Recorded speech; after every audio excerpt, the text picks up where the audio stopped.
Hello everyone welcome back to my YouTube channel. तो आपण मैंने +3 सेकेंड सेमिस्टर एमडीसी रो खाद्य और पुष्टि साधना पढ़ुचंती कि एही चैप्टर रे बुझिबारे कष्ट होउची कि तेबे आजिर ए वीडियोटी आपण मानक पई। एही वीडियो रे मु खाद्य कोन पुष्टि साधन कोन खाद्यर कार्य कोन प्रमुख पोषक तत्व संतुलित खाद्य एवं परीक्षा आसुथिबा मुख्य प्रश्न गुड़िक खूब सहज भाषा रे बुझाइबी। तेणु भिडियोटी को शेष पर्यंत निश्चय देखंतु। जदि भिडियोटी भल लगे तेबे लाइक शेयर एवं सब्सक्राइब करने को भूलंतु नहीं। चलो आरंभ करबा आजिर विषय खाद्य और पुष्टि साधन। तो प्रथम रही तुमर खाद्य जहाँकि आम इंग्राजी को फूड। खाद्य हूँ से पदार्थ जहाँ को आम खाई शरीर को शक्ति वृद्धि और सुस्थता प्रदान करिथाउ। पुष्टि साधन खाद्यरू शरीर आवश्यक पोषक तत्व ग्रहण हजम शोषण एवं व्यवहार करने प्रक्रिया को पुष्टि साधना कहुए।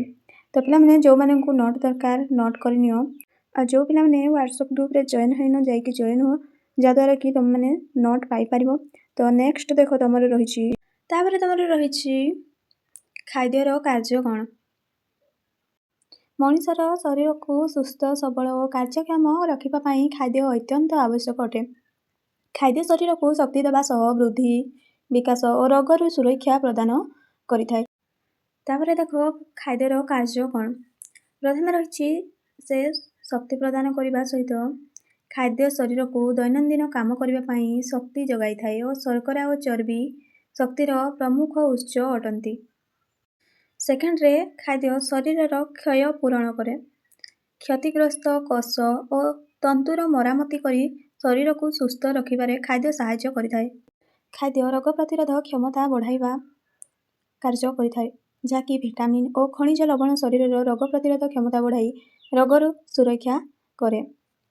तापर देख शरीर कार्य नियंत्रण करे पानी विटामिन और खनिज लवण हजम रक्त संचालन श्वासक्रिया इत्यादि को सठिक भाव चालू रखि थाए।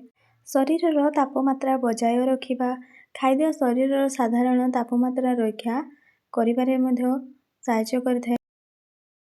तापर रही शरीर संतुलन बजाय रखिबा संतुलित खाद्य शरीर समस्त पोषक तत्वर आवश्यकता पूरण करी सुस्थता बजाय रखे एसबू कार्य खाद्य करिथाए। केवल भोक मेटाइबा नुहे यह शरीर को शक्ति दे थाए वृद्धि और विकास कराए रोगर सुरक्षा करे और शरीर को सुस्थ और सक्रिय रखे।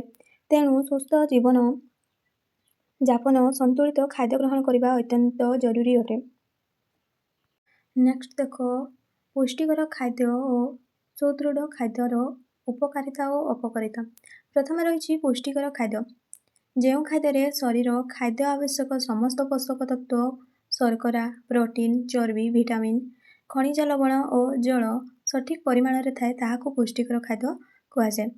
तार उपकारिता देख शरीर वृद्धि और विकास रे सहायता करे शरीर को शक्ति जगाए रोग प्रतिरोधक क्षमता बढ़ाए हाड़ और दांत को मजबूत करे शरीर को सुस्थ और सक्रिय रखि थाए।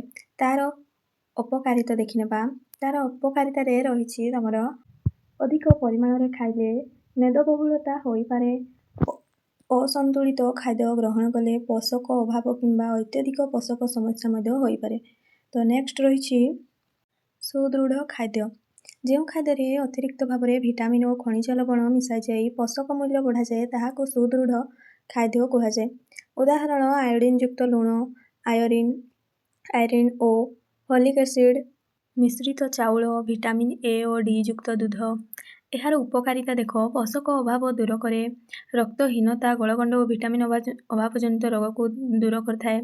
तापर यार अपकारिता रही अत्यधिक सेवन कले किछि विटामिन किंबा खनिजर अधिकता होई पारे प्राकृतिक खाद्यर विकल्प नुहे किंतु केतेक सुदृढ़ खाद्यर दाम अधिक होई पारे। नेक्स्ट रही तमर कार्यक्षम खाद्य।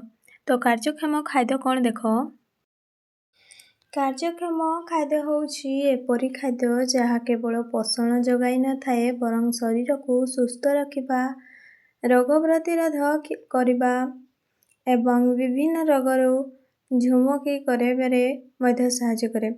तापरे कार्यक्षम खाद्यर नाम गुड़िक देख प्रथम रही दही यह हजम करिबारे सहायता करे ପ୍ରୋବାୟୋଟିକ୍ ଥାଏ। ଦହି କ'ଣ କରେ ନା ପ୍ରୋବାୟୋଟିକ୍ ଥାଏ ଦହିରେ ଆମର। ତାପରେ ସେ ହଜମ କରିବାରେ ସାହାଯ୍ୟ ମଧ୍ୟ କରିଥାଏ। ତାପରେ ସେକେଣ୍ଡରେ ରହିଛି ତମର ଓଟ୍ସ, ରସୁଣ, ହଳଦୀ, ଗ୍ରୀନ୍ ଟି, ସୋୟାବିନ୍, ଫଳ ଓ ସବୁଜ ପନିପରିବା। ଏସବୁ ଖାଦ୍ୟ ହେଉଛି ତମର କାର୍ଯ୍ୟକ୍ଷମ ଖାଦ୍ୟ। ଓଟ୍ସ କୋଲେଷ୍ଟ୍ରଲ୍ କମାଇବାରେ ସହାୟକ କରିଥାଏ। ରସୁଣ ହୃଦୟ ସ୍ୱାସ୍ଥ୍ୟ ପାଇଁ ଉପକାରୀ ହୋଇଥାଏ। ସେପରି ହଳଦୀ ତମର ଶରୀରର ପ୍ରଦାହ କମାଇବାରେ ସାହାଯ୍ୟ କରେ। ଗ୍ରୀନ୍ ଟି ଆଣ୍ଟିଅକ୍ସିଡାଣ୍ଟର ଭଲ ଉତ୍ସ ଅଟେ। ସୋୟାବିନ୍ ପ୍ରୋଟିନ୍ର ଉତ୍ତମ ଉତ୍ସ।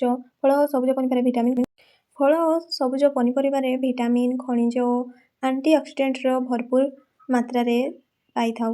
ତ ପିଲାମାନେ ପରବର୍ତ୍ତୀ ଭିଡ଼ିଓରେ ଆମେ ଦେଖିବା previous year question and selected question answer, ଯାହାଦ୍ୱାରା କି ତୁମମାନଙ୍କର କିଛି ହେଲ୍ପଫୁଲ୍ ହୋଇପାରିବ। ଆଉ ଯେଉଁମାନଙ୍କର ନୂଆ ଭିଡ଼ିଓ ଦରକାର ସେମାନେ ଚ୍ୟାନେଲକୁ ସବସ୍କ୍ରାଇବ୍ କରିଦିଅ। ତ ନେକ୍ସଟ ଭିଡ଼ିଓରେ ଦେଖା ହେବା।